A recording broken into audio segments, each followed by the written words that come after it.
আমার নাম বালা। এমনিতে আমি একজন সাধারণ ইঞ্জিনিয়ার।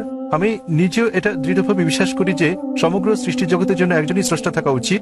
কিন্তু আমার প্রশ্নটা হচ্ছে, সৃষ্টি নিজেই, ধরুন যে এই পৃথিবী স্রষ্টা নন, কি নিজে নিজেকে ধ্বংস করতে পারে? স্রষ্টা কি জগতের ধ্বংস সম্বন্ধে কিছু বলেছেন? ভাই একটা প্রশ্ন করলেন যে তিনি একমত স্রষ্টা একজনই এবং এই বিশ্বব্রহ্মাণ্ড সবকিছু তিনি সৃষ্টি করেছেন। এই স্রষ্টা কি নিজে পৃথিবী ধ্বংস করতে পারেন? এর কোন উল্লেখ আছে কি না?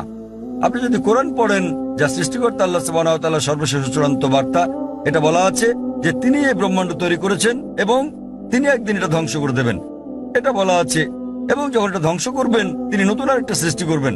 সুতরাং এই জগৎ একটা নির্দিষ্ট সময়ের জন্যই, কিন্তু সর্বশক্তিমান আল্লাহ এই জগৎ ধ্বংস করে দেবেন, যাকে আমরা কিয়ামত বলি, পৃথিবীর অন্তিম পরিণতি।